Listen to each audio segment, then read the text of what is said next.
Africa, ये महाद्वीप जिसका नाम सुनते ही हमें वाइल्ड लाइफ की तस्वीर याद आती है। चाहे बात विशाल सवाना की हो या घने रेन फॉरेस्ट्स की, अफ्रीका हर तरफ जीवन से भरा हुआ है। यह ऐसी जगह है जहां जीवन रंगों, आकारों और साइज में फैलता है। यहां पर लाखों सालों से एवोल्यूशन अपना खेल दिखा रहा है और इसका नतीजा है एक ऐसी बायोडायवर्सिटी जो दुनिया में कहीं और नहीं मिलती। अफ्रीका में ही आपको धरती के सबसे बड़े लैंड मैमल्स मिलेंगे, सबसे लंबे एनिमल्स मिलेंगे और कुछ सबसे खतरनाक शिकारी भी मिलेंगे। लेकिन सिर्फ अफ्रीकन वाइल्ड लाइफ का साइज और ताकत ही नहीं है जो हमें अपनी तरफ खींचता है, बल्कि यह है उनके बीच के रिश्ते, शिकारी और शिकार के बीच का बैलेंस और जीवन के लिए लड़ाई।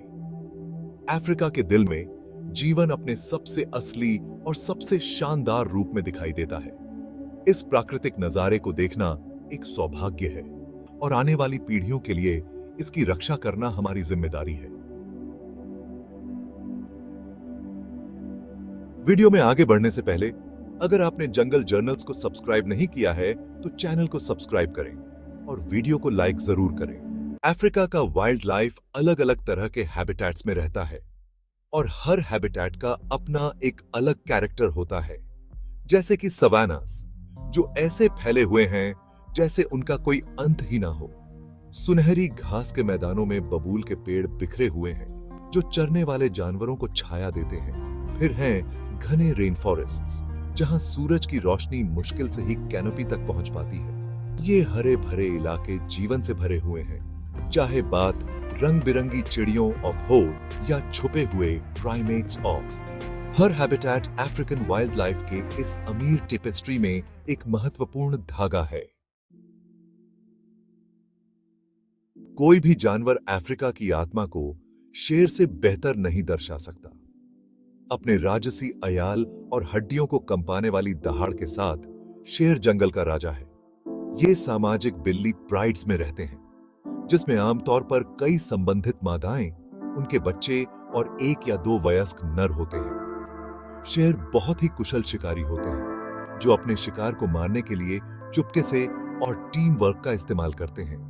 उनके मजबूत पैर उन्हें तेजी से भागने में मदद करते हैं, जबकि उनके तेज पंजे और दांत शिकार को मारने का काम करते हैं। लेकिन शेर की जिंदगी सिर्फ शिकार करने और खाने के बारे में नहीं है। उनके जीवन में प्यार भरे पल भी होते हैं, जैसे कि जब एक मां अपने बच्चों को प्यार करती है या एक प्राइड छाया में आराम करने के लिए इकट्ठा होता है। ये वह पल होते हैं जो इन शानदार प्राणियों के असली स्वभाव को प्रकट करते हैं कि ये सिर्फ शक्तिशाली शिकारी नहीं है, बल्कि गहरे पारिवारिक बंधनों वाले जटिल और सामाजिक प्राणी भी हैं। अफ्रीका में धरती के सबसे बड़े मैमल्स रहते हैं, एलिफेंट्स। ये शांत जायंट सवानास और जंगल्स में घूमते हैं। एलिफेंट्स बहुत ही समझदार और सामाजिक जानवर हैं, जो एक मैट्रियार्क के नेतृत्व इन झुंड में रहते हैं। मैदानों से ऊपर उठते हुए दिखाई देते हैं जिराफ्स, जो दुनिया के सबसे लंबे जानवर हैं। उनकी लंबी गर्दन उन्हें पेड़ों की ऊंचाई तक पहुंचने और पत्तों और कलियों को खाने की अनुमति देती है। जिराफ्स अपने सुंदर चाल और अपनी खूबसूरत धब्बेदार त्वचा के लिए जाने जाते हैं। एलिफेंट्स और जिराफ्स दोनों ही अपने इकोसिस्टम्स में महत्वपूर्ण भूमिका निभाते हैं। मैदानों के रक्षक, राइनो की मुश्किल हालत। कोई और जानवर अफ्रीकन वाइल्ड लाइफ की मुश्किल हालत को राइनो से बेहतर नहीं दर्शा सकता। कभी पूरे महाद्वीप में बहुतायत में पाए जाते थे। राइनोज अब अपने सींगों के लिए लगातार शिकार के कारण विलुप्ति के कगार पर हैं।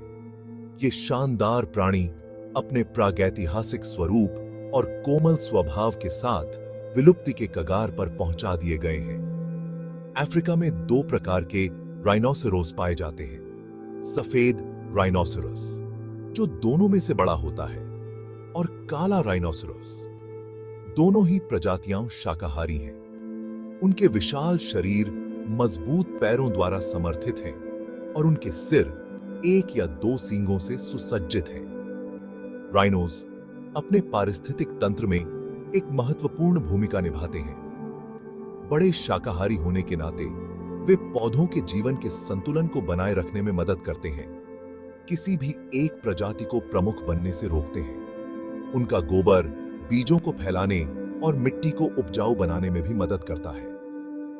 राइनोस के विलुप्त होने का अफ्रीका के नाजुक जीवन चक्र पर विनाशकारी प्रभाव पड़ेगा। जीवन का जाल, अफ्रीकन वाइल्ड लाइफ का आपस में जुड़ाव। अफ्रीकन वाइल्ड लाइफ एक नाजुक संतुलन में रहता है। जीवन का एक ऐसा जटिल जाल जहां हर प्रजाति की एक महत्वपूर्ण भूमिका होती है। शिकारी जैसे कि शेर, तेंदुए और चीते शाकाहारी जानवरों की आबादी को नियंत्रण में रखते हैं, अत्यधिक चराई को रोकते हैं और पारिस्थितिकी तंत्र के स्वास्थ्य को सुनिश्चित करते हैं। सफाई करने वाले जानवर जैसे कि लकड़बग्घा और गिद्ध मृत जानवरों के शवों को साफ करने में महत्वपूर्ण भूमिका निभाते हैं, जिससे बीमारी फैलने से रोकती है। यहां तक कि सबसे छोटे प्राणी कीड़े मकोड़ों से लेकर गोबर बीटल तक पारिस्थितिकी तंत्र के जटिल कार्य में योगदान देते हैं। यह नाजुक संतुलन आसानी से बिगड़ सकता है, यहां तक कि एक प्रजाति के खो जाने के भी दूरगामी परिणाम हो सकते हैं, जो खाद्य श्रृंखला के माध्यम से फैलते हैं और पूरे पारिस्थितिकी तंत्र को प्रभावित करते हैं। यह एक कठोर याद दिलाता है कि अफ्रीका के सभी प्राणियों का भाग्य एक दूसरे से जुड़ा हुआ है। छिपे हुए अजूबे, अफ्रीका के छोटे जानवरों के राज। हालांकि अफ्रीका के बड़े स्तनधारी अक्सर ध्यान आकर्षित करते हैं, यह महाद्वीप छोटे प्राणियों की एक बेहद ही आकर्षक श्रृंखला से भरा हुआ है। चमकीले रंगों वाले पक्षी जो वर्षावन की छतरी से होकर उड़ते हैं से लेकर मायावी सरीसृप जो झाड़ियों से रेंगते हैं, ये छिपे हुए अजूबे अफ्रीका के पारिस्थितिक तंत्र के जटिल विवरणों की एक झलक प्रदान करते हैं। गिरगिट पर विचार करें, जो भेष बदलने में महारत हासिल करता है और अपने आसपास के वातावरण के साथ घुलने मिलने के लिए अपनी त्वचा का रंग बदल सकता है। या गोबर बीटल, जो जानवरों के गोबर को दबाकर पोषक तत्वों को पुनर्चक्रित करने में महत्वपूर्ण भूमिका निभाता है। और हम असंख्य कीड़ों को नहीं भूल सकते, जिनमें से प्रत्येक का अपना अनूठा अनुकूलन और पारिस्थितिक स्थान है। इन छोटे प्राणियों में शेर जैसी भव्यता या हाथी जैसा आकार नहीं हो सकता है, लेकिन वे अफ्रीका के पारिस्थितिक तंत्र के कार्य के लिए कम महत्वपूर्ण नहीं है। उनकी उपस्थिति जीवन की समृद्ध विविधता को बढ़ाती है, जो इस महाद्वीप को इतना अनूठा बनाती है। कंजर्वेशन के प्रयास, समय से पहले की दौड़। अफ्रीकन वाइल्ड लाइफ का भविष्य अब संकट में है। अवैध शिकार, निवास स्थान का नुकसान और जलवायु परिवर्तन सभी महाद्वीप भर में जानवरों की आबादी पर भारी प्रभाव डाल रहे हैं। लेकिन अभी भी उम्मीद है।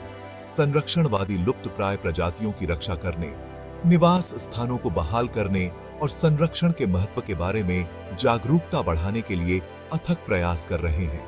पूरे अफ्रीका में वन्य जीवों और उनके निवास स्थानों की रक्षा के लिए राष्ट्रीय उद्यान और अभयारण्य स्थापित किए गए हैं।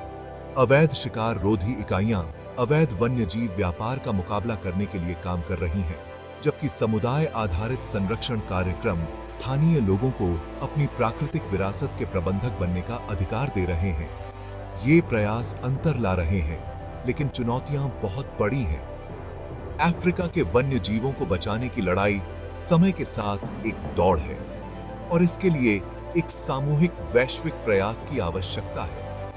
हमें संरक्षण की पहल का समर्थन करने, ग्रह पर अपने प्रभाव को कम करने और यह सुनिश्चित करने के लिए अपनी भूमिका निभानी चाहिए कि भविष्य की पीढ़ियां अफ्रीकन वन्यजीवों के अजूबों को देखकर हर्षित होती रहें।